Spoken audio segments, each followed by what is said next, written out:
Bonsoir, chers téléspectateurs et internautes. Nous sommes encore très contents d'être avec vous ce soir. Nous sommes avec vous avec notre émission d'habitude sur la diffusion Malachie 4. Aujourd'hui, nous allons voir un thème, la remise à l'ordre scripturaire. Donc, nous allons développer beaucoup de sujets là-dedans, mais aujourd'hui, nous allons parler sur la polygamie. Ça fait beaucoup de vent aujourd'hui, très longtemps et tout, mais nous allons voir, est-ce que la polygamie est-elle biblique? Bien, la polygamie est-elle biblique ou est-ce qu'elle est permise aujourd'hui selon le message? Oui. Ceux qui la pratiquent, sont-ils dans la vérité ou dans la fausseté? Nous allons développer toutes ces choses aujourd'hui avec le pasteur Bill qui est encore avec nous. Moi, que Dieu soit avec vous aussi et qu'il soit avec nous. Bonsoir, pasteur Bill. Bonsoir, frère Neville. Comment vont les activités à l'église? Ça va, c'est à merveille, par la grâce du Seigneur. Merci beaucoup, nous vous remercions pour votre disponibilité. Vraiment, nous sommes très contents. Merci. D'emblée, nous voulons savoir, tel que je l'avais introduit, est-ce que la polygamie est-elle biblique? Merci. S'il faut d'abord introduire la chose, je vais commencer en lisant une citation du prophète William Branham dans la brochure Apocalypse chapitre 5, deuxième partie, prêché le 18 juin 1961 à Jeffersonville, Indiana, USA, au paragraphe 42. Frère Branham dit: et immédiatement cela montre que ces gens étaient appelés. Maintenant, s'ils ne l'avaient pas été, lorsqu'ils reçurent cette remise à l'ordre scripturaire, 3 points, si un homme ne peut pas supporter une remise à l'ordre scripturaire, s'il se met en colère et explose, cela montre qu'il n'était pas juste avec Dieu. C'est vrai. Mais un véritable saint de Dieu sera réconcilié avec Dieu par la parole. C'est vrai. Et la parole est un maillon correcteur. Ses frères devraient être très reconnaissants à Dieu de ce que 3 points.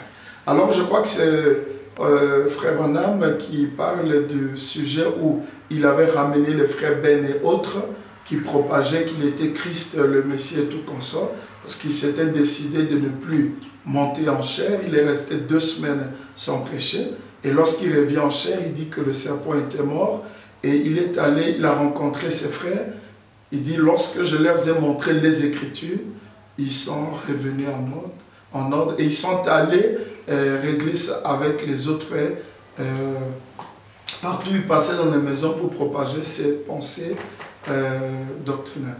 Alors, ici, nous allons commencer une série de réunions sur la remise à l'ordre scripturaire. Pourquoi scripturaire?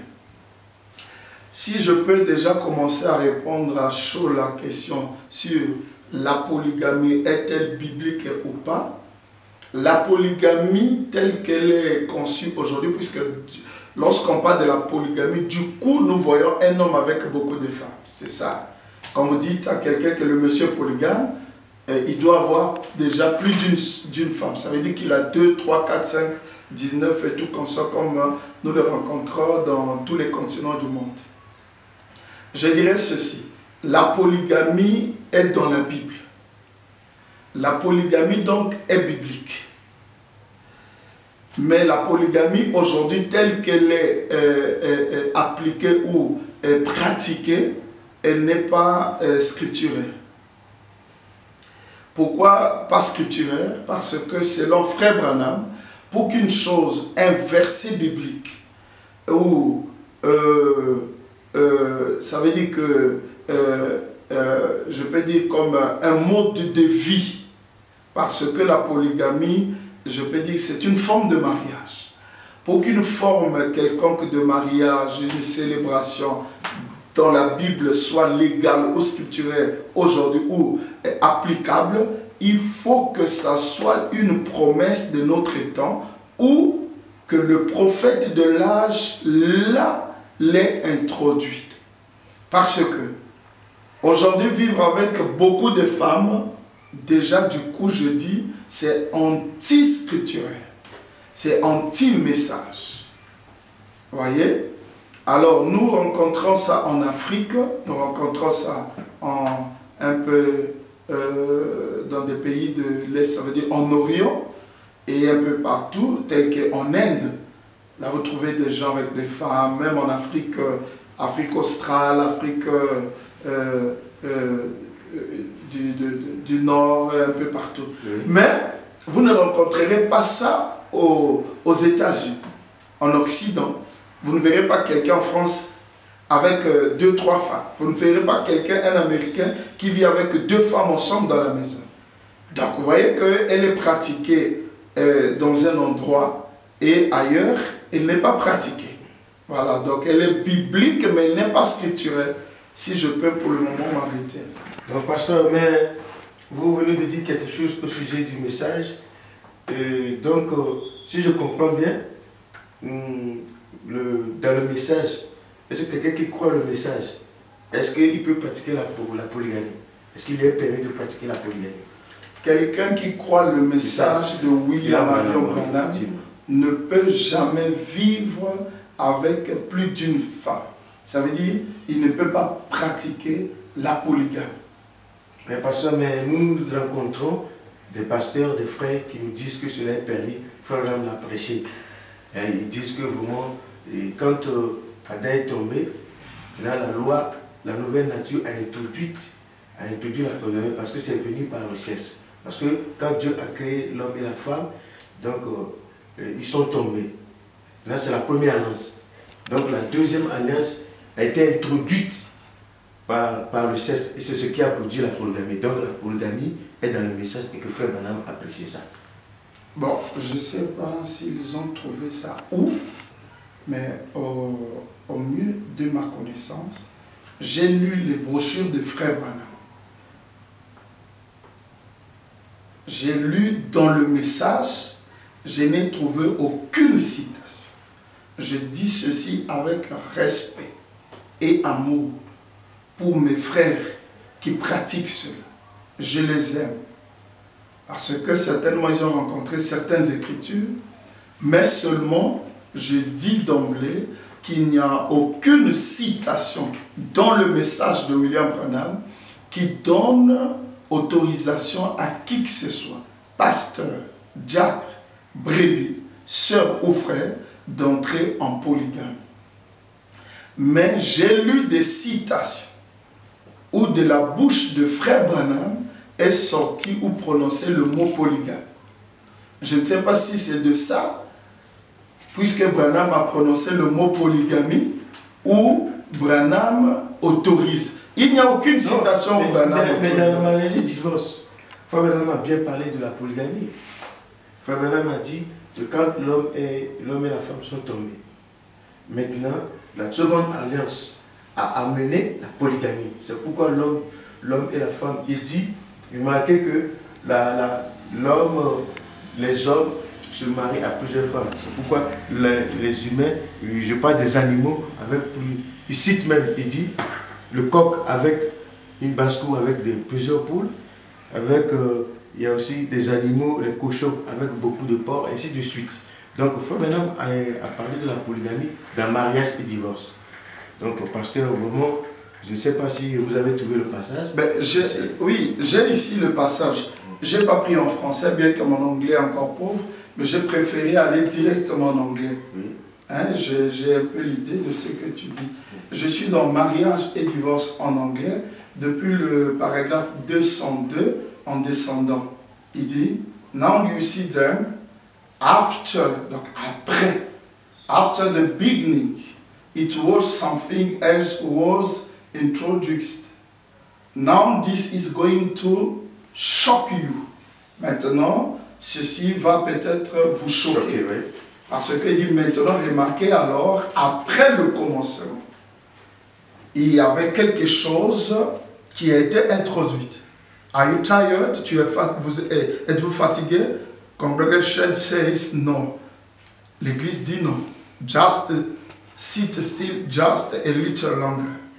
Then, au paragraphe 203, then, when the double covenant was made to be man and woman through sex, another covenant altogether, en parenthèse, not the original covenant, but another covenant. Frère Branham dit, remarquez ici comment une double alliance était introduite par l'homme et la femme au travers du sexe. Une autre alliance, pas l'alliance originale, mais une nouvelle alliance. Now, what's introduced? Maintenant, cette nouvelle alliance a introduit quoi? Polygamie in whole, la polygamie en tout. Then, after the beginning, polygamy was introduced both in men and in beasts. After the beginning, the fall, God now secondarily sets a new nature again by sex. God created the first without sex. Do you believe that? Congregation says amen. Now, it's another covenant with nature. He sets it in another order by sex. Second covenant, one male, many females, one buck, deer, a whole array of doves. Is that right? Yes. One bull, a whole herd of cattle, court, one rooster, a yard full of hens. Is that right? One David after his own heart, with 500 wives, with 100 children born to him in 1 year, of different women, a man after God's own heart. One Solomon with 1,000 wives, but notice now it wasn't so at the beginning, but now it's after the beginning.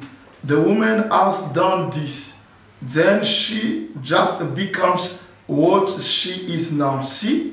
Maintenant, quand je vois ici, si nous prenons ça en français, Frère Branham me dit, voyez, lorsque le péché fut introduit, lorsque l'humanité est tombée dans le péché, ça veut dire Adam et Ève, automatiquement, il y a eu deux alliances.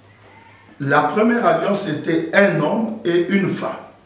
La deuxième alliance introduit la polygamie dans tous les... Ça veut dire et chez les hommes et chez les animaux. Oui, c'est ça. Et il donne ici l'exemple. Ça veut dire le type de David qui a eu un homme selon le cœur de Dieu, qui a eu 500 femmes, où il pouvait naître 100 enfants de lui par année, de différentes femmes bien sûr, un homme selon le cœur de Dieu. Et nous avons vu aussi un Salomon avec 1000 femmes, 1000 épouses. Voyez-vous, il dit maintenant, remarquez, ce n'est pas au commencement, nous ne sommes plus au commencement, mais c'est après le commencement. Je suis d'accord que Frère Branham ait démontré que après la chute, la polygamie fut introduite. Ou chez les hommes, chez les animaux. Nous allons laisser la question des animaux parce que les animaux n'ont pas d'âme. Il n'y a personne pour vérifier si l'animal continue ou pas. Aujourd'hui aussi, les hommes continuent dans cela. Seulement, je suis d'avis avec Frère Branham, selon ce qu'il dit, que lorsque il y a eu chute, il y a eu la polygamie, c'était introduite. Et la polygamie a été introduite chez les hommes. Alors, on pouvait maintenant voir un homme avec plusieurs femmes. C'est ce qui a été pratiqué dans l'Ancien Testament. Et je sais que c'est cela, en dehors de ça. Donc, Frère Branham confirme que la polygamie, donc on peut la pratiquer aujourd'hui, puisqu'il a prêché ça dans mariage et divorce. Dans ce que j'ai lu là, il ne dit pas comme ce que tu dis, qu'on peut pratiquer. Dans ce qu'on a lu ici, juste, il y aura d'autres citations. Mais là, on a lu, Frère Branham nous informe qu'à la chute de vos aïeux, il y a eu introduction de la polygamie, une autre forme de mariage. Au lieu que ça soit un homme et une femme, qu'on appelle monogamie, mais ici, il y a polygamie, un homme et plusieurs femmes. Voilà. Donc jusque-là, si c'est pour cette citation, je ne vois pas où est-ce qu'on peut l'appliquer aujourd'hui. Parce que l'appliquer aujourd'hui serait un ordre de frère Branham.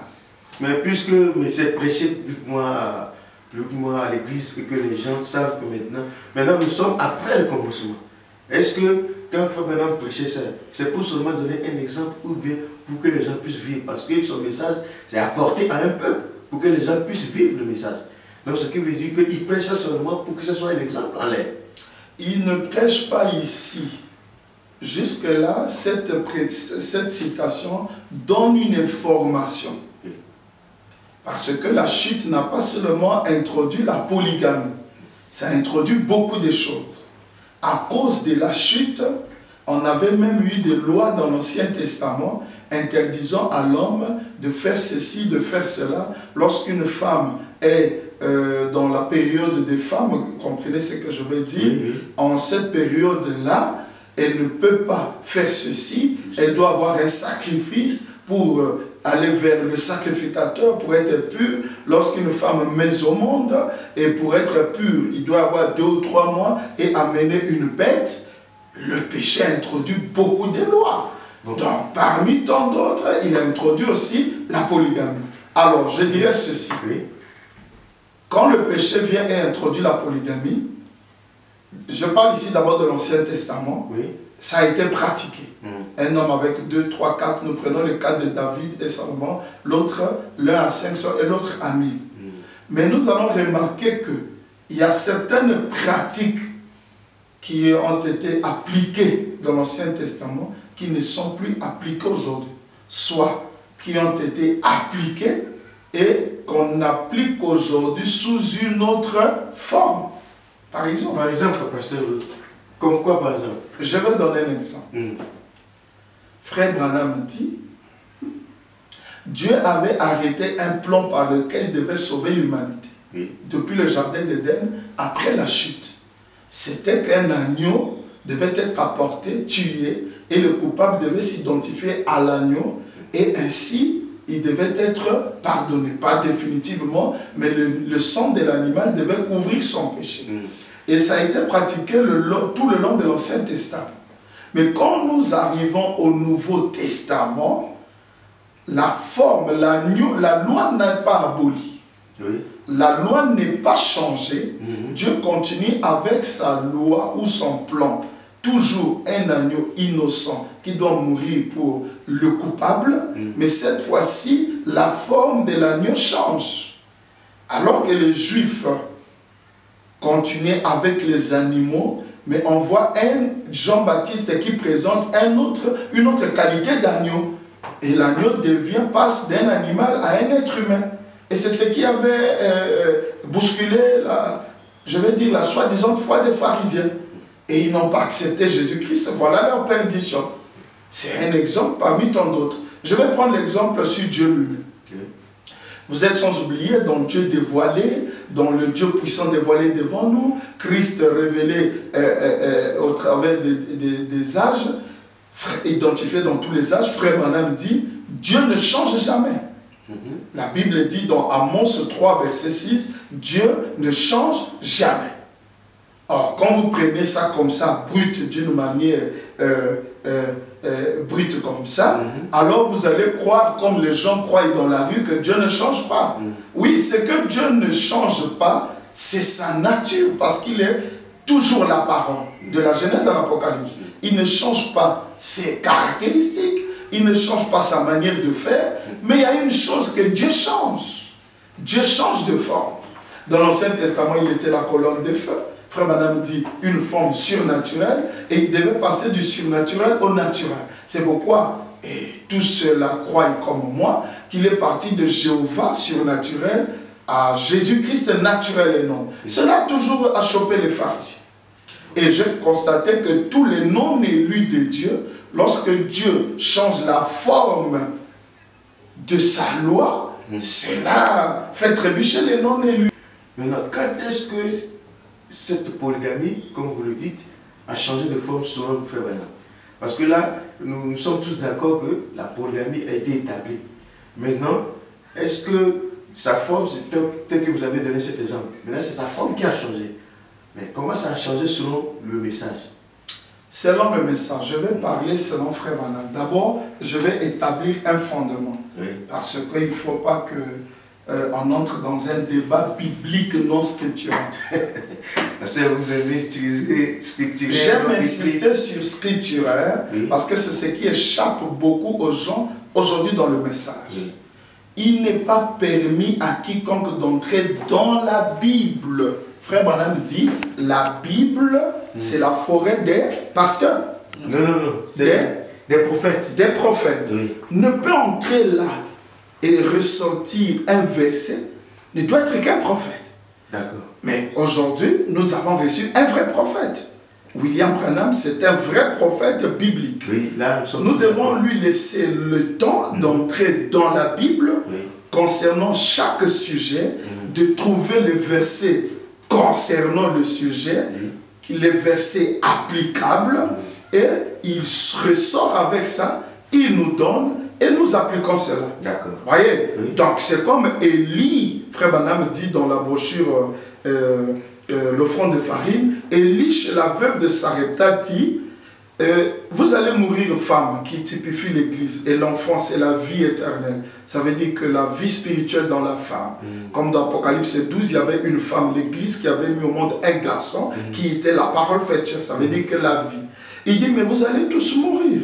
Vous n'avez qu'un peu de pain, un peu d'huile. Le pain, c'est la parole. L'huile, c'est le Saint-Esprit. Vous savez, vous allez adorer Dieu en esprit, en vérité. Mais vous ne pouvez pas mieux interpréter ça. Et l'eau aussi, qui arrose la parole, ça veut dire qui oigne la parole, qui inspire. Il dit, donnez à moi d'abord le prophète. Je vais d'abord manger. Puis, après avoir mangé, et je serai là en train de vous révéler. Et vous aurez le pain en abondance. Beaucoup de gens ont eu un peu de versets, un peu de pain. Et ils ne veulent pas donner ça à William Branham pour leur ramener à une remise à l'ordre scripturel. Nous pouvons aujourd'hui prendre les versets pêle-mêle dans la Bible. Il n'y a que Branham qui peut le faire. Aucun pasteur, même pas moi. Ça veut dire que nous sommes les auxiliaires. Nous croyons le message de William Branham. Laissons le soin à William Branham d'entrer dans la Bible, de nous dire, parce que Frère Branham dit déjà, je crois que c'est dans la parole parler la sémence originale, il dit que la Bible, c'est le programme de Dieu.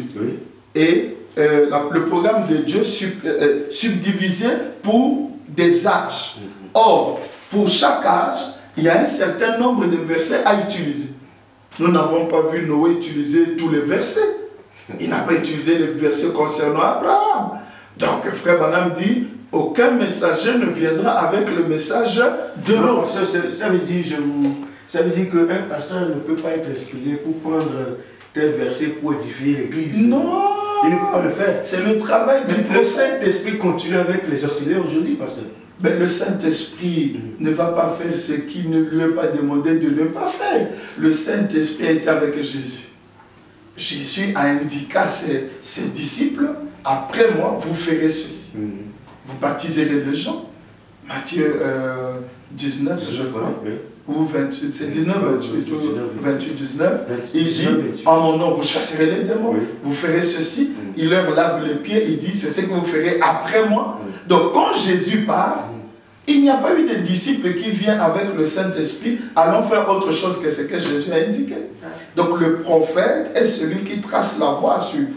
Et voilà, c'est ce que je voulais dire. Donc, je vais ici poser une base pour que ceux qui ont fait irruption dans le laboratoire divin de Dieu réservé seulement aux prophètes, qu'ils ressortent un peu pour laisser le temps à William Branham de leur donner des versets. Parce que nous allons parler de la polygamie, nous allons parler du mariage. Vous allez écouter ce que Frère Branham dit. Il dit, prenez le verset que moi, Branham, j'utilise. C'est ce qu'il a dit. Ben, je vais lire. Nous allons lire. Non, ça c'est important parce que ça va édifier tout le monde. Parce que les gens prennent les versets pêle-mêle. Vous prenez des versets à votre convenance pour couvrir votre erreur. Je lis ici dans mariage et divorce. Donc, il a dit ça dans mariage et divorce. Mais nous sommes dans la polygamie, c'est dans mariage et divorce. Ah ouais. Pour le moment, je ne peux pas encore aller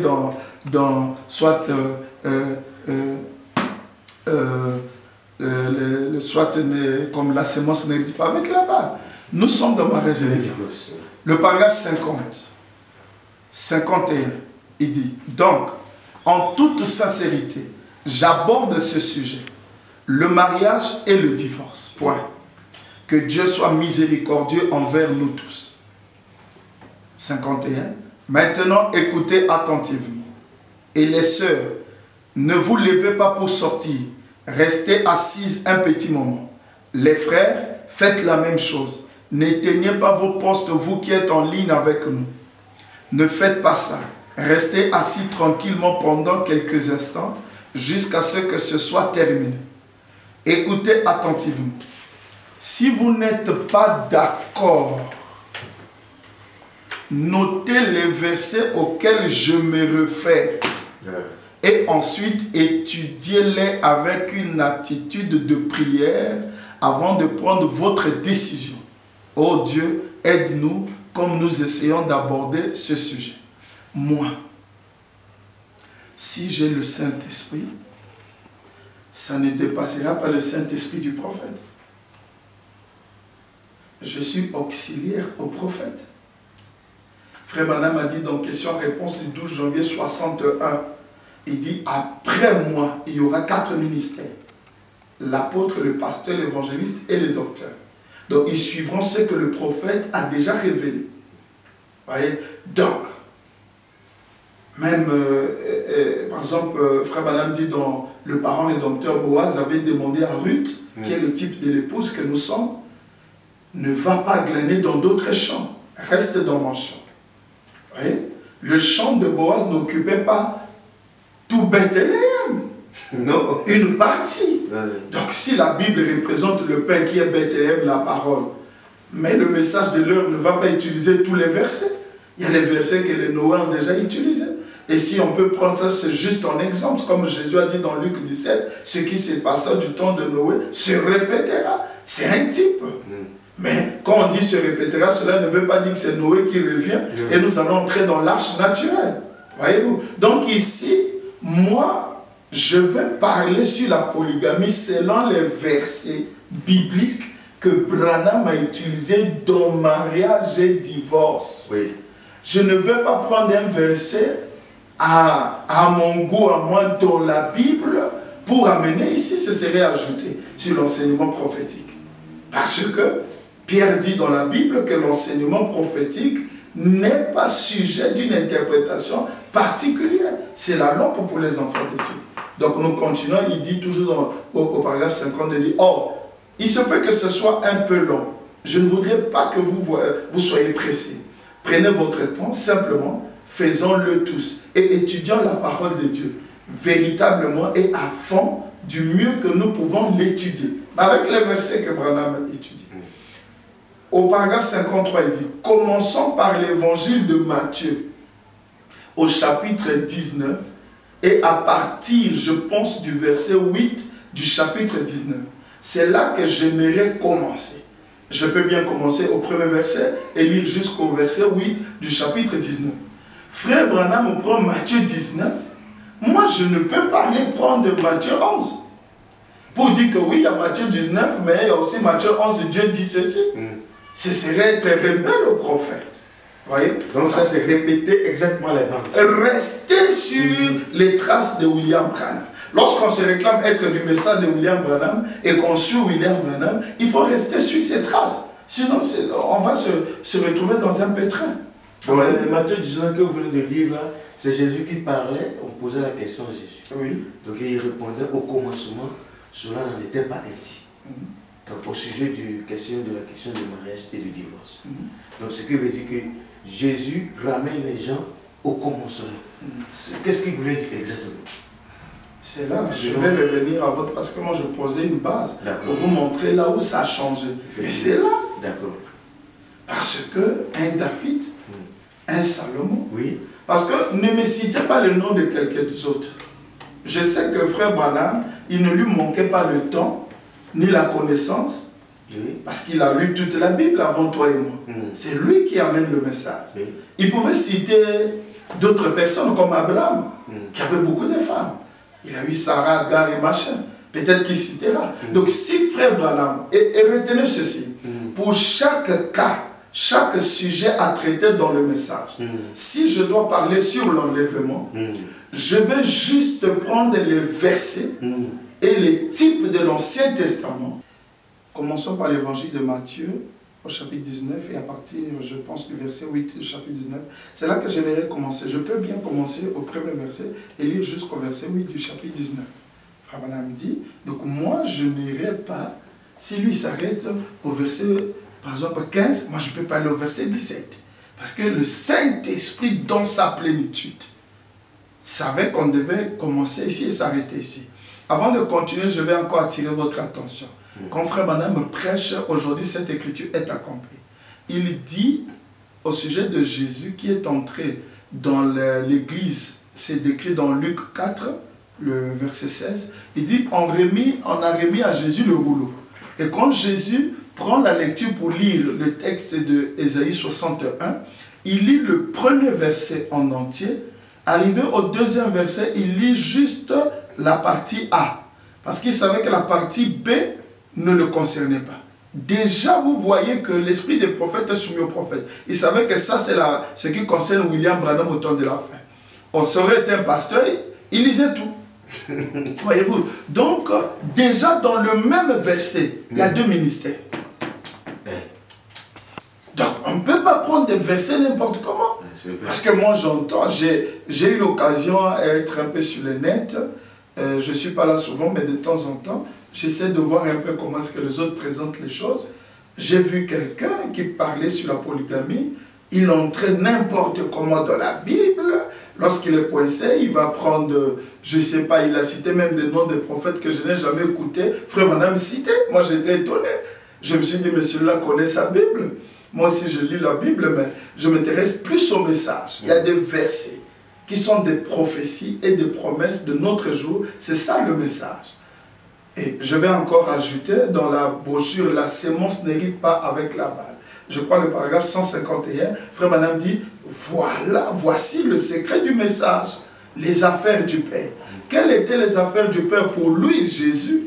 Il a cité Ésaïe 9,5, il a cité une vierge concevra, il a cité tant d'autres écritures.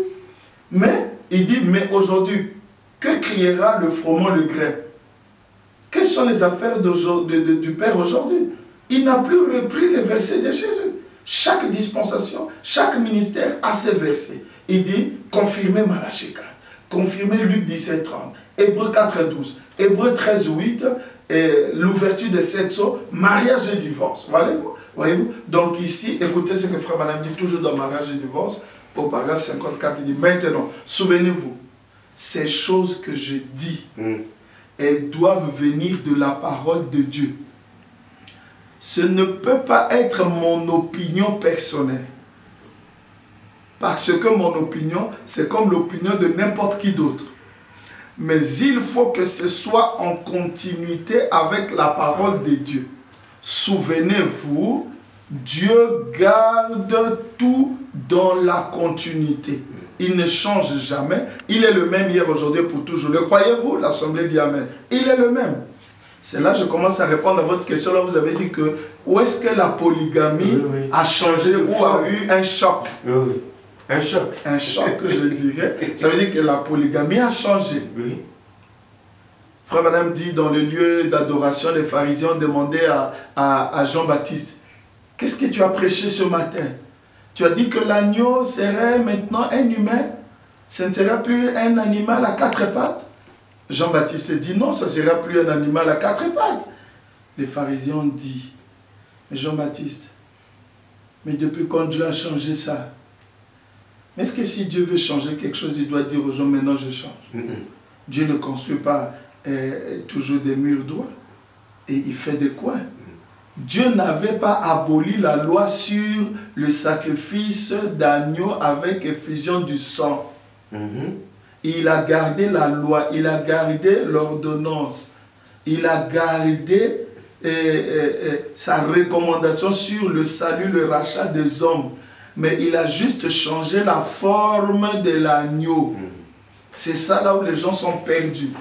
Et Jean-Baptiste dit, voici l'agneau de Dieu qui ôte le péché du monde. Scandale dans le monde religieux. Maintenant, pour la polygamie, Salomon, David avait 500 femmes. Salomon, 1000 femmes. Peu importe la manière dont il les a trouvées. Même s'il a commis adultère et tout ça, nous n'allons pas ici nous commettre adultère, alors que lui là-bas aussi avait commis adultère. Mais Salomon aussi se battait. Salomon tuait les gens. David a tué les gens. Donc toi tu vas tuer les gens. Maintenant je vais attirer votre attention et l'attention des téléspectateurs, des frères et sœurs qui auront l'occasion ou la chance de voir cette vidéo. David n'est pas le type de moi ou de ce frère ou votre type. David, frère Branham dit, est le type de Christ. Salomon est le type de Christ. Et la polygamie a été utilisée dans l'Ancien Testament avec ces hommes-là. Et Dieu en a pris, il a pris cela comme des types. Maintenant, lorsque nous arrivons avec Jésus, d'abord il faut savoir qu'est-ce qui a fait que la polygamie entre. Mais c'est parce qu'il y a eu le péché. Hein?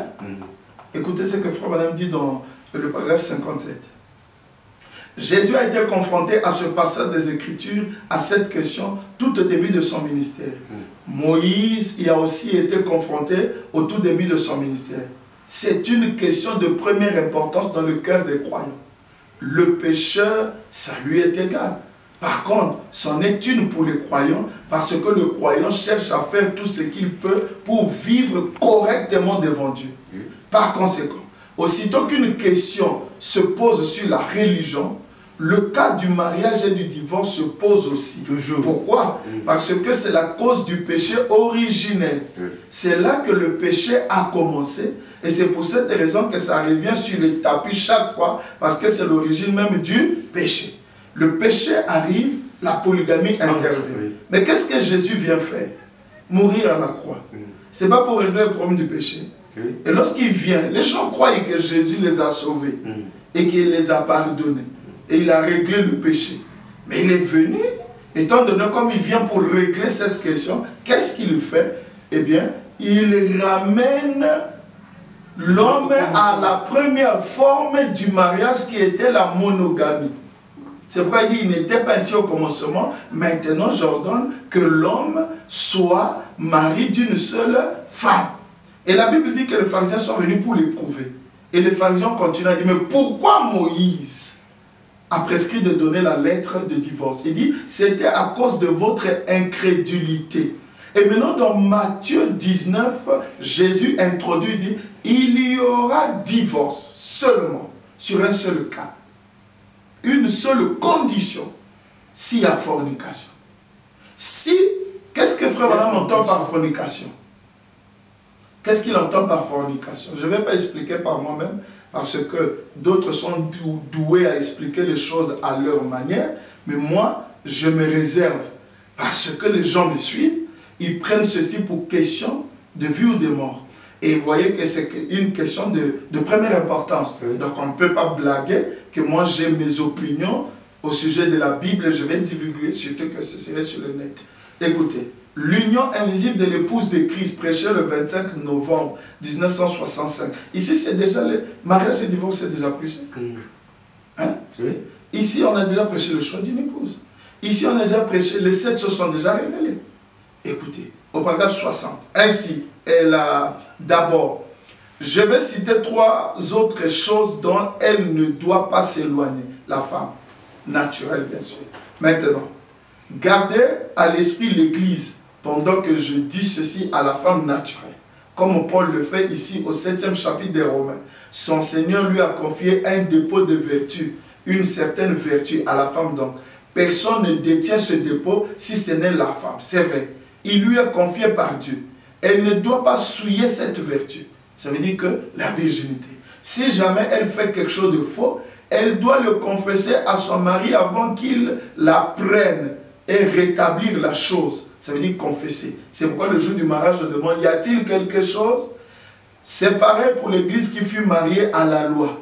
Elle doit venir devant Christ avant le second mariage. Et elle doit confesser cela.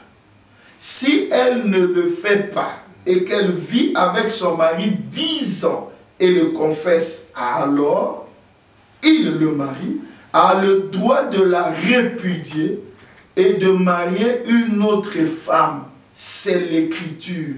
La fornication est une vie impure.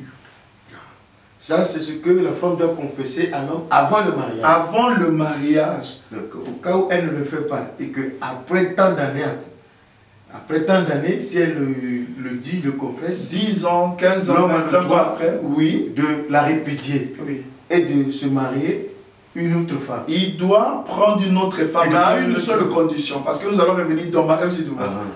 S'il répudie la femme, cette femme répudiée là, oui, c'est dans mariage et divorce, je vais lire tout de suite. Oui. Cette femme répudiée, oui, ne va plus se remarier. Oui. Parce que l'homme qui l'a répudié, c'est son mari, il est encore en vie. Donc la femme avait fait, elle était dans un vrai vœu, mais elle l'a fait d'une manière fausse parce qu'elle n'était pas sincère. Le vœu est considéré. C'est pourquoi elle ne se remarie pas. C'est là où Frère Branham revient dans mariage divorce, il dit, il peut se remarier, mais pas elle. Maintenant, à une seule condition, lui qui va se remarier doit uniquement se marier à une femme qui est vierge. En ce moment-là, il a une répudiée, il a une nouvelle qu'il a mariée qui est vierge, il a 2 femmes, 2 vœux. Mais il ne peut plus aller avec cette dernière qui a péché. Il s'est répudié. Frère Branham me dit, mais c'est cela la polygamie. Mais le vœu est gardé. Le vœu est gardé. C'est ce qui a fait que Billy Paul ne prêche pas. Parce qu'il avait un vœu. Frère Branham dit, lorsqu'un vœu est annulé, que Billy Paul ait touché la femme ou pas, c'est considéré. C'est pourquoi lorsqu'il prend Loïs, il ne peut plus se remarier parce qu'il a 2 vœux. C'est ça là où la polygamie dans l'église, selon Jésus, et Jésus a dit, mais c'est Branham qui valorise la chose. Il dit, voyez, dans Matthieu 19, ici, Jésus nous ramène au commencement.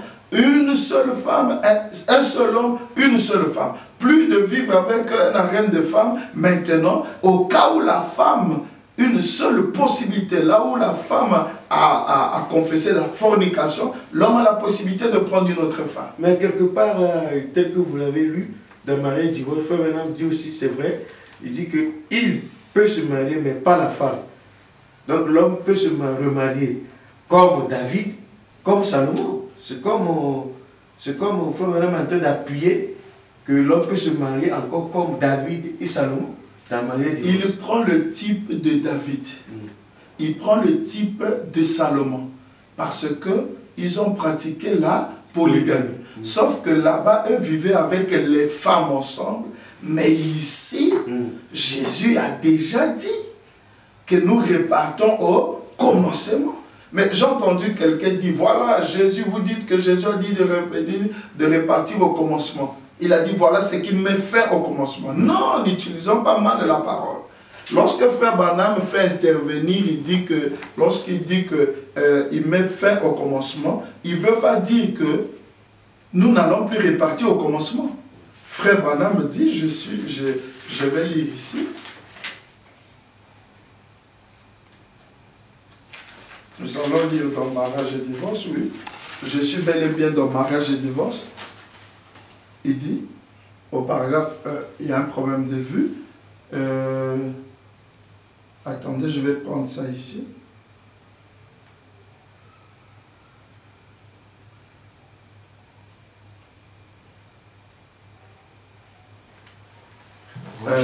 Essayez de voir ça, c'est quel paragraphe ici?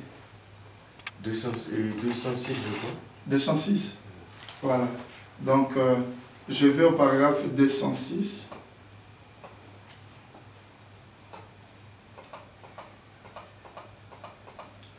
Voilà. Non, non, c'est pas 206. Ici, en bas. Ah, c'est paragraphe 200. 200, voilà. 200. 200.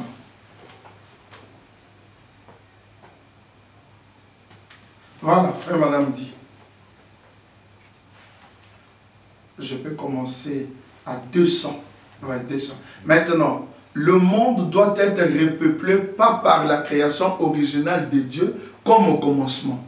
Pas par la création originale, mais par le désir sexuel. Oui. Ici, il ne parle pas de la polygamie.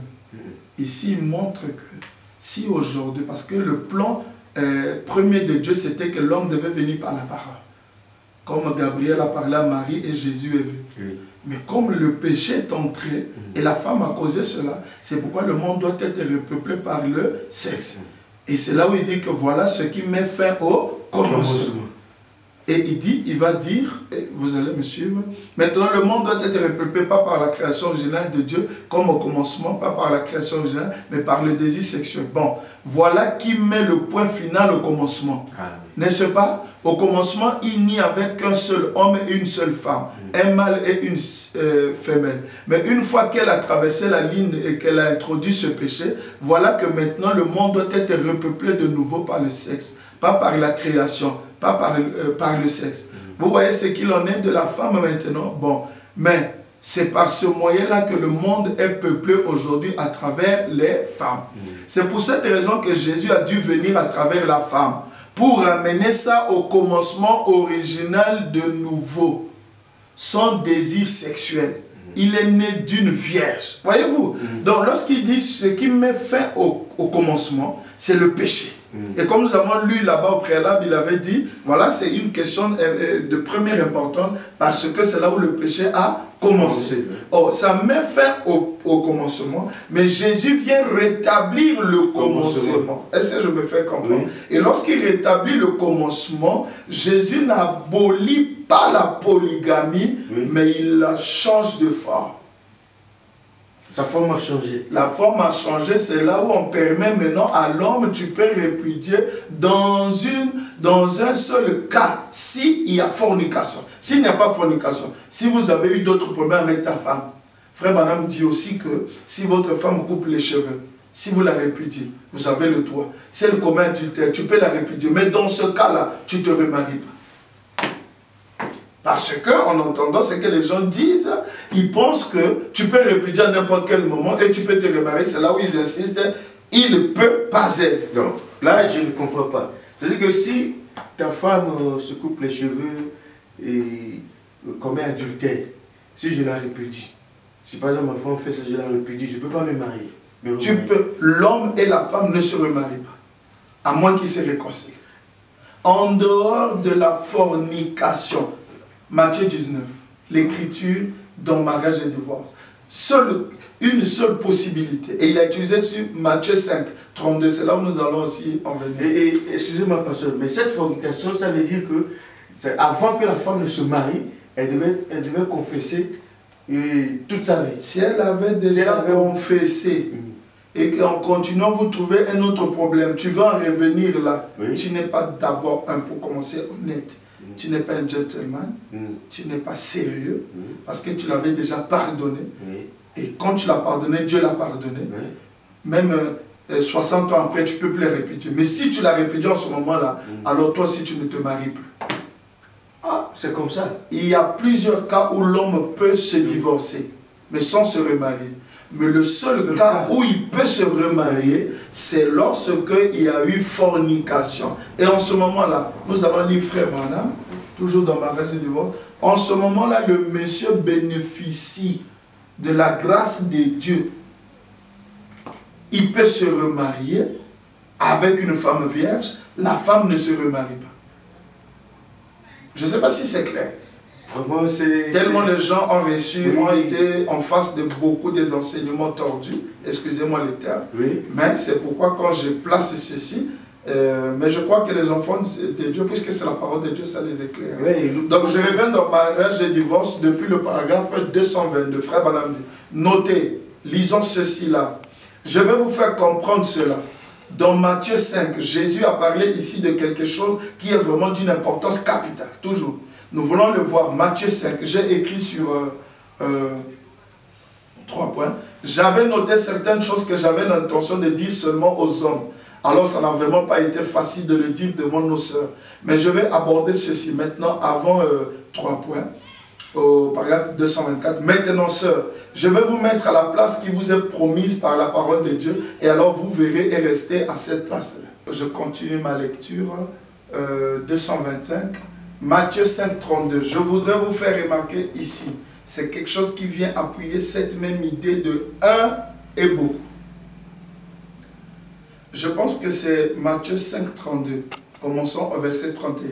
Il a été dit aussi, si quelqu'un répudie sa femme, qu'il lui donne une lettre de divorce. Donc ici, Matthieu 5, 32 vient succéder Matthieu 19. À Matthieu 19, déjà il dit, on répare au commencement un seul homme, une seule femme. Vous ne pouvez répudier que sur base s'il y a un cas de fornication. Donc il prend maintenant Matthieu. Vous remarquez que je reste sur les versets de William Branham. Il dit, c'est Jésus qui parle, celui qui a dit au commencement. Maintenant regardez bien. Mais moi je vous dis que quiconque répudiera sa femme, si ce n'est 3 points, cause de fornication, l'a fait commettre adultère. Voyez-vous? Quiconque répudiera sa femme, si ce n'est cause de fornication, l'a fait commettre adultère. En parenthèse, frère Branham dit, pourquoi elle va se remarier? La femme là va se remarier. Eh oui. Et quiconque épousera une femme répudiée commet adultère. Est-ce que vous voyez? Parce qu'il répudie sa femme. Et frère Branham dit, ne dit pas que cette femme a le droit d'aller se remarier, mais comme la femme, vous voyez beaucoup de femmes ici dans le message, elles sont fidèles lorsqu'elles sont dans le message, une fois répudiées, elle va s'entêter prendre l'autre là, mais c'est vous qui l'avez fait commettre adultère. C'est ça, oui. Est-ce que vous voyez? Maintenant, dans ce cas-là, il dit, il n'y a que fornication. S'il y a fornication, vous répudiez. S'il n'y a pas fornication, vous ne répudiez pas. Donc je disais, s'il y a cas de fornication, vous répudiez, elle ne se remarie pas. Même si elles sont têtes, c'est son problème avec Dieu, mais vous prenez une autre femme. En ce moment-là, cette femme-là doit être vierge et on ne vous consacre pas aussi à l'église. Le cas de Billy Paul. Papa marie, moi, il dit en aucun cas. Parce qu'il était déjà divorcé. On ne peut pas marier un divorcé à l'église. Donc, au fait, on ne peut pas marier un polygame. Donc, je ne comprends pas. Donc, si je saisis très bien, la polygamie dans le message, c'est ce que vous expliquez. C'est ça la polygamie qui avait changé de forme. Ça veut dire que tu ne vis pas avec 2 femmes, mais tu as 2 femmes en vie. Tu vis avec une seule femme. Une femme que tu as répudiée et celle que tu viens d'épouser. Tu as 2 femmes. 2 vœux. Parce que le mariage devant Dieu, c'est le vœu. C'est pourquoi l'annulation d'un vœu, que Billy Paul l'ait touché ou pas, c'est consommé. C'est pourquoi si quelqu'un a annulé un vœu, déjà du coup, frère Branham dit si c'est un ministre, il ne peut plus prêcher, il est divorce. Quand vous dites c'est dans le cas de la fornication. Mais pasteur, il y a des pasteurs que nous voyons souvent qui divorcent avec leur femme, ils perdent encore d'autres femmes et qui disent que bon, c'est permis alors de se marier, de se remarier, mais pas la femme. Donc, dans n'importe quelle situation, lui peut renvoyer cette femme et prendre une autre femme. Mais qu'est-ce que vous dites de ces pasteurs-là? Est-ce que vous suivez le message? Non. Écoute, je suis ici. Si c'est de ça si c'est à ça qu'il se réfère, je suis dans mariage et divorce. J'ai fini le paragraphe 225, 226. Je suis à 227. Il dit, vous voyez, elle a un mari vivant. Alors aucun homme ne peut l'épouser. Peu importe ce qu'elle fait et qui elle est, si elle a un mari vivant, elle ne peut absolument pas, pour aucune considération. Mais ça ne s'applique pas à lui. L'a fait commettre. Pas lui. Vous savez, on doit garder la parole dans sa continuité. Voyez-vous, il n'y a rien qui dit que lui ne pourrait pas. Mais elle ne peut pas. Vous voyez, lui ne pourrait pas, mais elle ne peut pas. Vous voyez, la fait connaître, pas lui. C'est exactement ce que la Bible dit, la femme l'a fait connaître. Il n'est pas, donc c'est la femme qui a introduit les péchés. Il n'est pas spécifié que lui ne peut pas se remarier, mais elle, pourquoi? C'est Christ sous forme de type. Hein? C'est sous forme de type. Voilà, remarquez. Il y a une chose qui me vient à l'esprit. Après mariage et divorce, il prêche le choix d'une épouse. Oui. Il dit, voyez-vous, il développe une chose là-bas qu'il avait déjà commencé dans mariage et divorce. Il dit, la femme a été faite pour l'homme et non l'homme pour la femme. Oui. C'est pourquoi l'homme peut, mais non la femme. Mais quand il peut là, il donne l'exemple de Salomon et de David. Et il ajoute, il dit, c'est parce qu'en leur jour, la polygamie était légale. Je pourrais lire ça. Je lisais ça parce que c'est comme si aujourd'hui, elle n'est plus légale. Ici, il dit en leur jour. Donc aujourd'hui, ce n'est plus légal. Non, aujourd'hui, ce n'est plus légal. Attendez, nous allons lire. Je dis oui. Ça, c'est Frère Branham qui dit ça. C'est Frère Branham. Nous sommes toujours dans... On ne peut pas sortir. Mais si on quitte Frère Branham, on dit non. Nous sommes dans Frère Branham.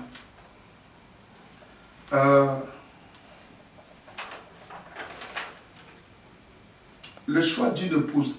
The choosing of a bride. Prêché à Los Angeles, il n'y a que le choix d'une épouse là.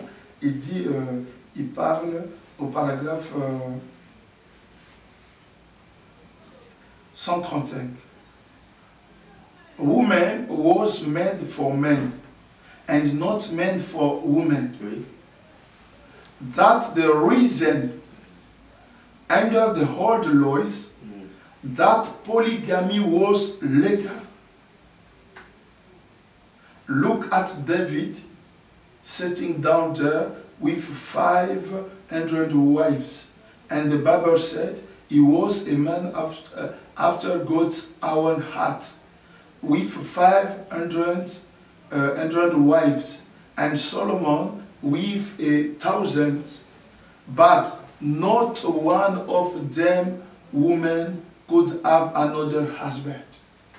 Donc regardez comme Salomon et David, ils avaient 1000, ils avaient 500, et l'homme selon le cœur de Dieu et tout ça, mais eux ils pouvaient ajouter, mais la femme ne pouvait pas ajouter.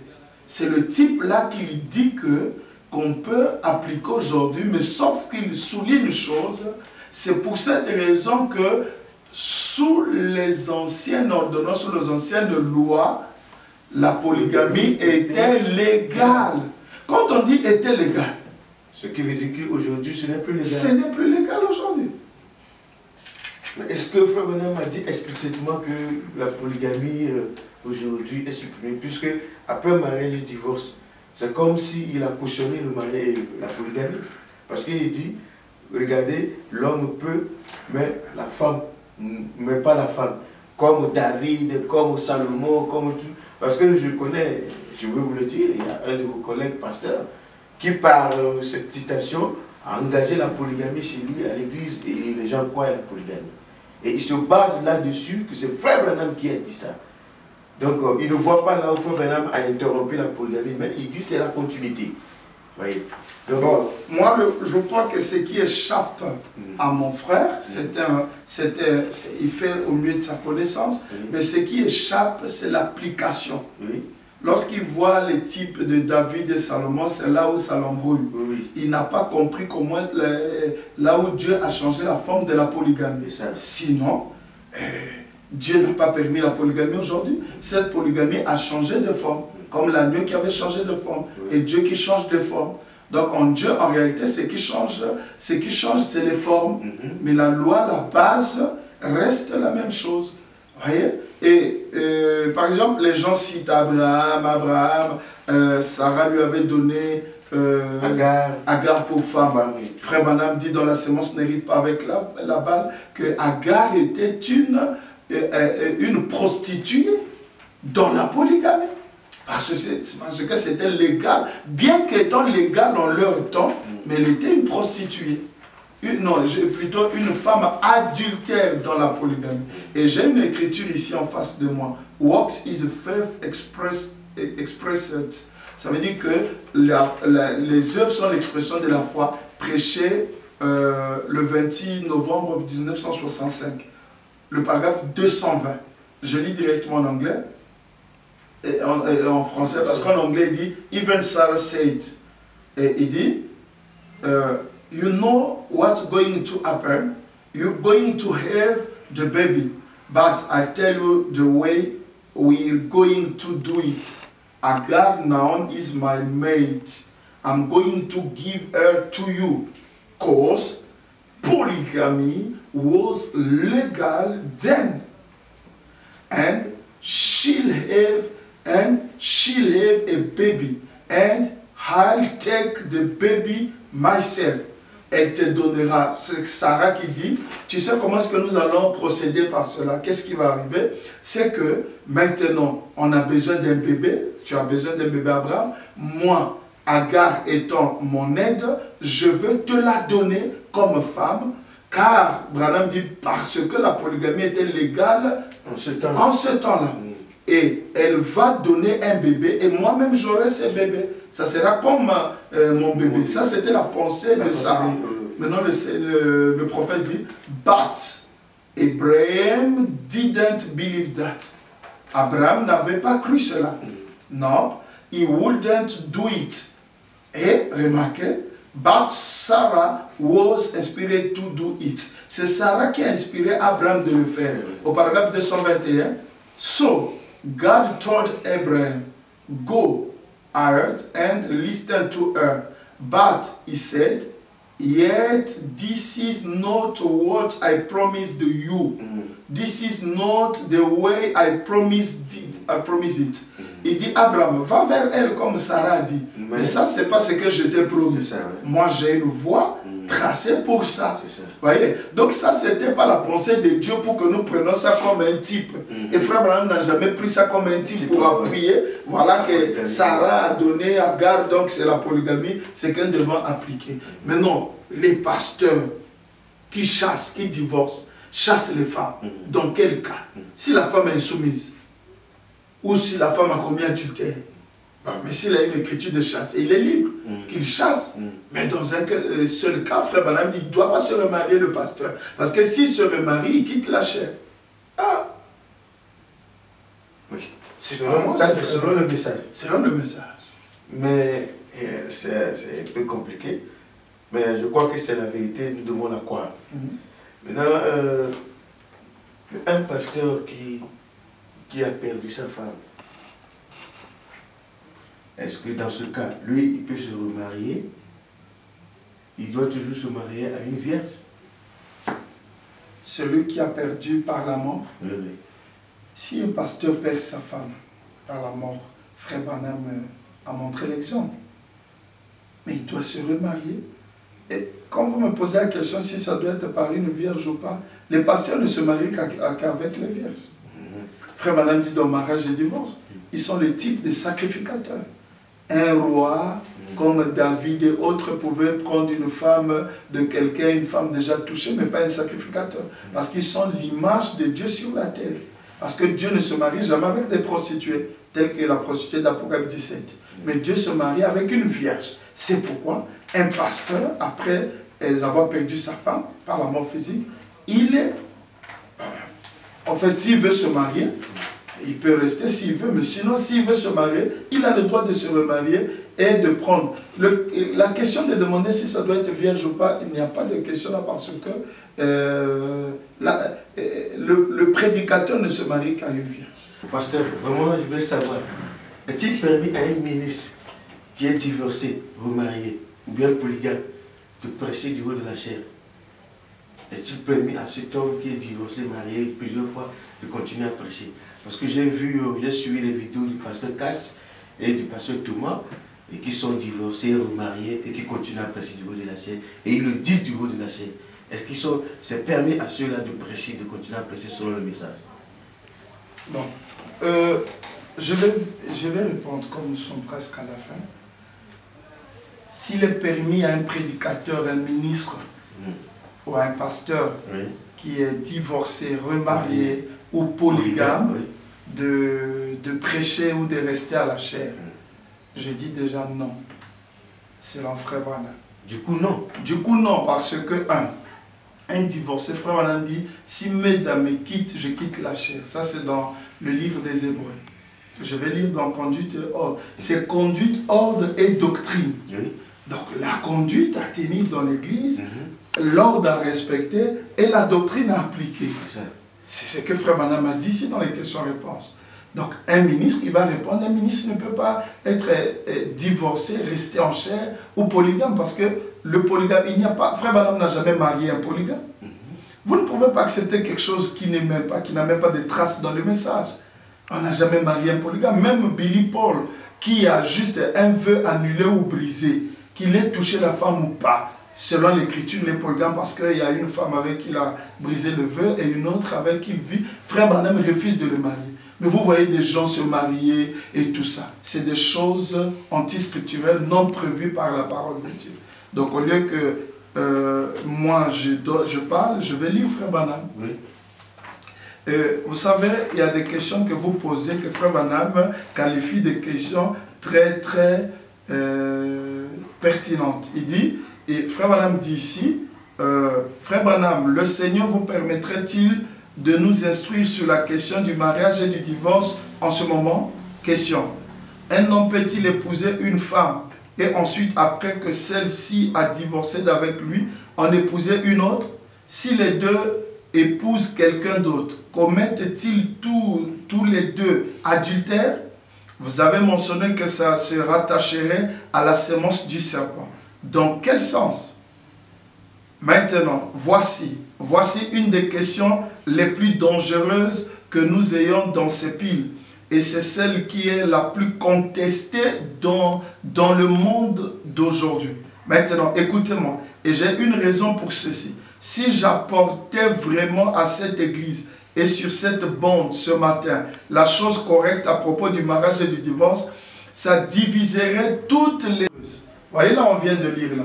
Frère Branham dit, c'est que vous me posez comme question, c'est la question et la chose la plus contestée dans le monde d'aujourd'hui. Quelqu'un peut monter à la chair sans d'abord savoir qu'est-ce qui le garantit, quelles sont les obligations, les droits ou les devoirs que le message lui oblige. Mais il va à la chair en besogne, vite en besogne. Mais lorsque la parole lui demande de se plier, et c'est là où est le problème.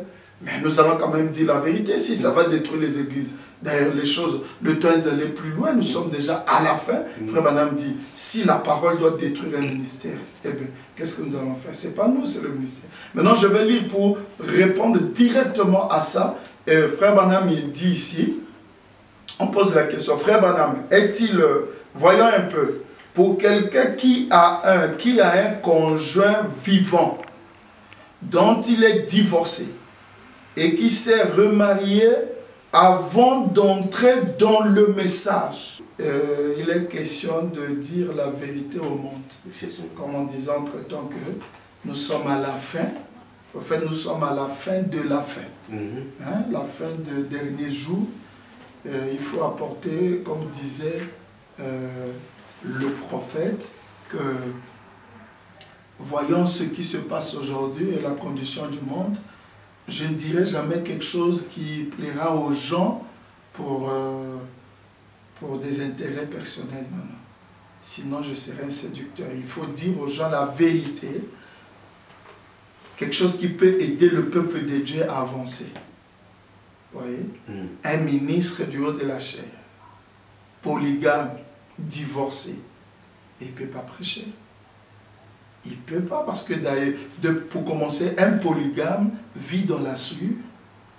Un polygame, c'est question de sexe. Il vit dans la souillure, dans la convoitise.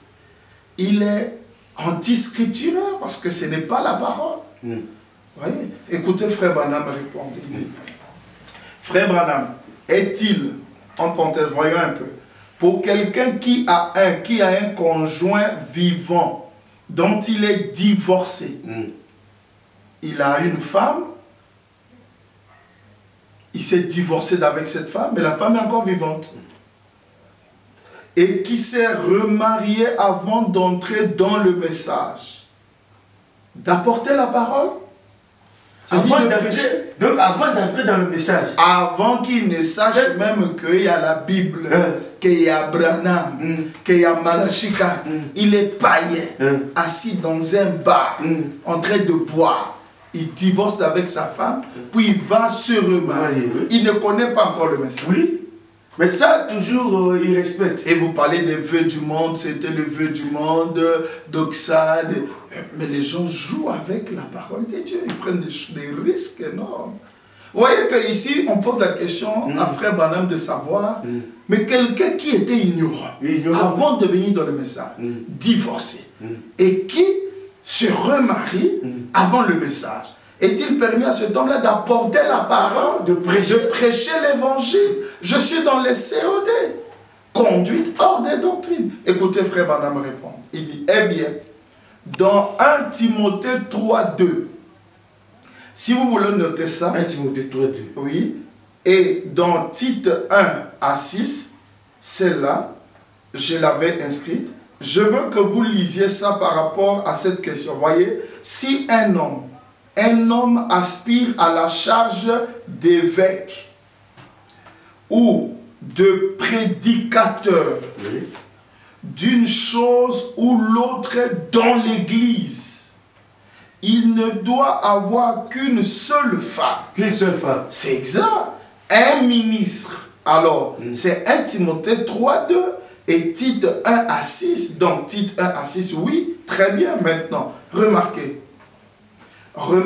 que la Bible dit que l'homme qui est ministre dans la maison de Dieu aura une seule femme. Bon, Frère Branham clôt la chose. Une seule femme. Vous me dites polygame. Un polygame ne peut pas être à la chair. Déjà dans l'église de Dieu, il n'y a pas de polygame. Mais pasteur, excusez-moi, mais j'ai écouté le pasteur Casse et au sujet de ce verset-là, 1 Timothée 2, que c'est de la falsification de l'église catholique. Que pensez-vous de ça? La falsification. Oui, de l'église catholique. Je l'ai suivi directement comme ça, il a dit ça. Ben, vous dites la falsification de l'église catholique. Frère Branham lui-même, déjà, il dit que le jour où il ordonne, dans la brochure, j'ai ici la citation en anglais, hein? Lorsqu'il ordonne les diacres, il appelle Frère Neville, dans l'ordination des diacres de 1958. Il appelle Frère Neville, il dit, fais la lecture de 1 Timothée 3:2, parce que le diacre et le pasteur ont un même statut. Il doit être un homme irréprochable, mari d'une seule femme. Neville fait la lecture. Arrivé pour les preachers ou les prédicateurs, les ministres, il dit la même chose. Il doit avoir une seule femme. Dire que les catholiques ont falsifié cela, mais moi je m'étonne. Le pasteur Casse-Pierre, c'est quelqu'un que je respecte, parce que Frère Branham dit respecter quelqu'un qui s'appelle prédicateur, mais à son niveau, esquiver à ça je dirais esquiver, pour justifier soit sa croyance.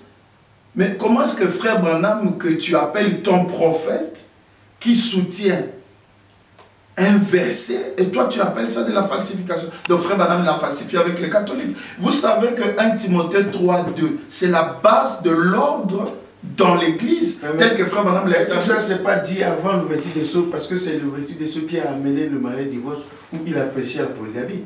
Parce que vous venez de dire ici 1958, est-ce que c'est peut-être pas après?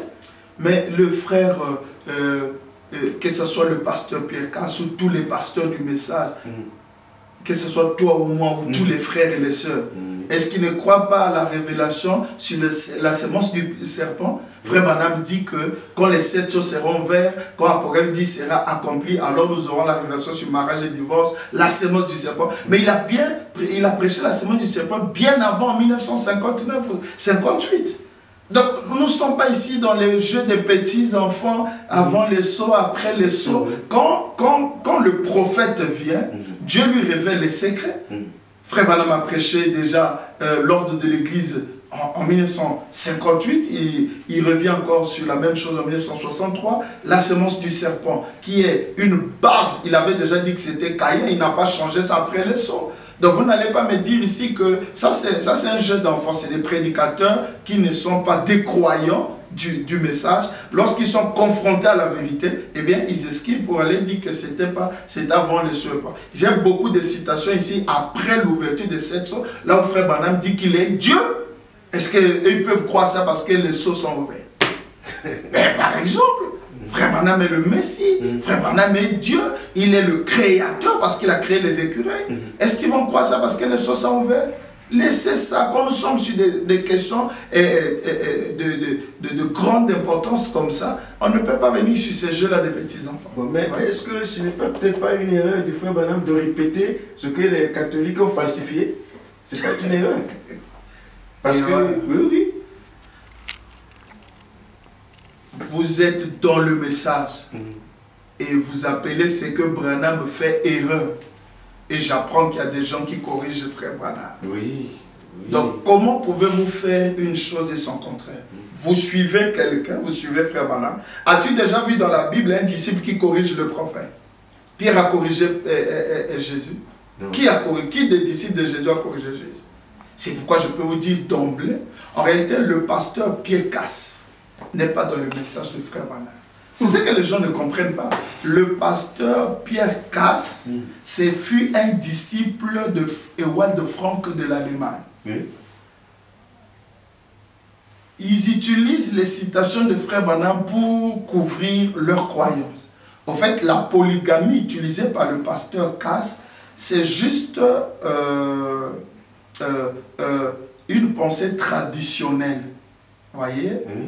Parce que quand vous naissez dans une tribu, c'est difficile. Frère Branham dit dans la brochure L'invasion des États-Unis que l'homme est selon son environnement.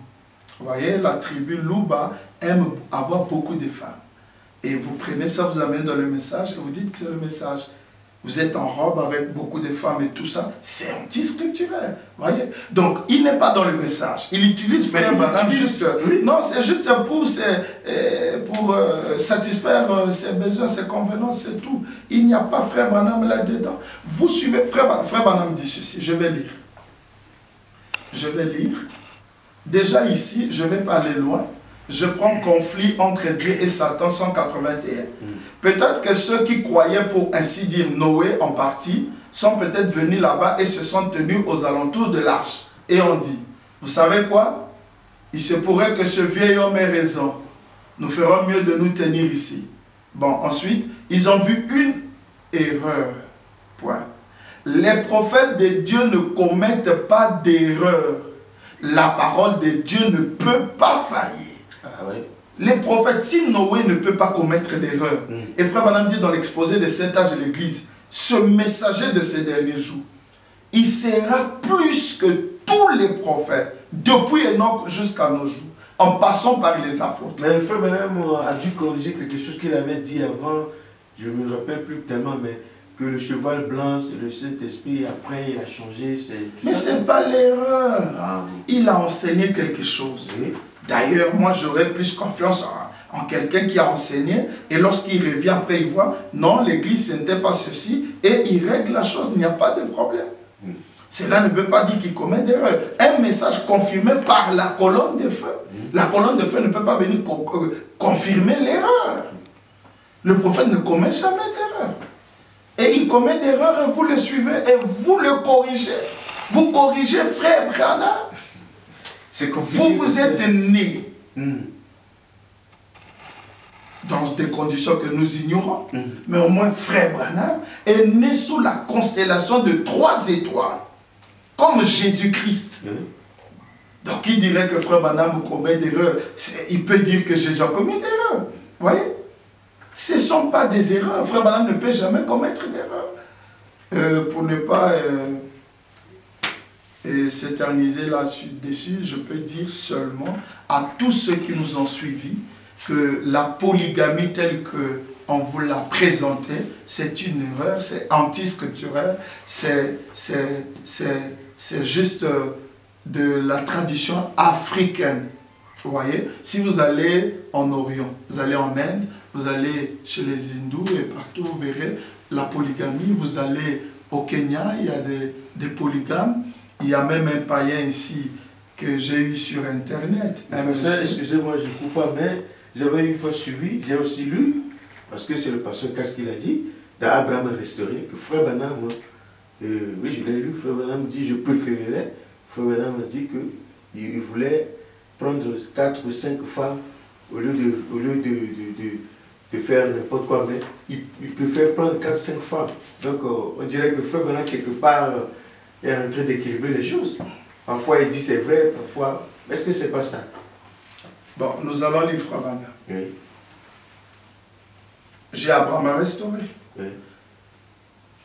J'ai suivi moi aussi une des vidéos du pasteur Cass où une fille journaliste posait la question de savoir est-ce que Frère Branham, lui, vous dites que vous suivez, vous êtes dans son message, Frère Branham n'est pas polygame, mais vous êtes polygame parce qu'il fallait quand même qu'il y ait un modèle. Il dit non, Frère Branham a voulu bien être polygame, mais c'est parce qu'il est mort avant le temps.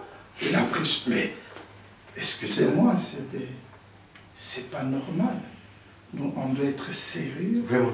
On ne doit pas dire ce que Frère Branham n'a pas dit. J'ai Abraham à restaurer. Hein? Frère Branham ne dit jamais que... il faut bien lire le message, vous comprenez? Le problème c'est que Frère Branham a dit, on ne lit pas le message comme un journal. Il faut bien lire le message.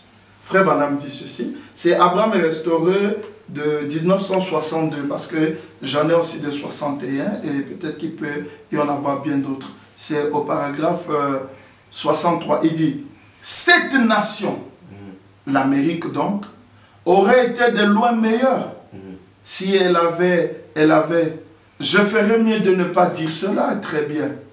Mais toutefois, il serait mieux d'avoir 3 ou 4 femmes que... Je préférerais me tenir devant Dieu avec 3 femmes. Je préférerais. Donc, il est en train de comparer la saleté qui est pratiquée aux États-Unis, bien que ce qui est pratiqué en Afrique, là aussi, est mauvaise, mais lui dit, entre les deux choses qui ne sont pas vraies, il dit, il préférait un peu ça. Lorsque Frère Branham fait ces comparaisons, c'est pour montrer que là, c'est pire. Frère Branham dit, je préférais être dans une réunion avec des sorciers qu'avec des prédicateurs. Parce que les prédicateurs sont des hypocrites. Mais cela ne veut pas dire que Frère Branham veut être sorcier. Il faut bien lire le message. Hein? Faut bien lire le message parce que ça aiderait les gens. Je préférais me tenir devant Dieu avec 3 femmes mariées ou 5 femmes mariées, se tenant là à mes côtés, plutôt que de me tenir là avec une seule femme et courant avec la femme d'un autre. Oui, monsieur, j'aurais une meilleure chance devant Dieu. Et c'est en Dieu il y a des chances. C'est même de l'ironie, Frère Branham dit, mais comment, est-ce qu'en Dieu il y a des chances? Au lieu d'utiliser j'aurai la grâce, il dit j'aurai une chance devant Dieu. Vous ne pouvez pas contraindre des pécheurs, hein, à accepter le devoir d'un chrétien et à le faire. Ils ne peuvent pas le faire jusqu'à ce qu'ils soient nés de nouveau, c'est vrai. Nous sommes loin d'être une nation chrétienne. Donc il parlait de l'Amérique, c'était une réprimande. Attends, la même pensée, vous allez la retrouver ici dans la brochure Le Surnaturel, hein, de 1956. C'est la même pensée. Allez-y, parce que vraiment ça nous éclaire. On va voir clair dans cette situation de polygamie et autres. Et ici il dira, c'est la même chose, mais n'allez pas dire que Frère Branham croit à la polygamie. Donc il a dit ça clair qu'il ne croit pas à la polygamie. Frère Branham ne croit pas à la polygamie.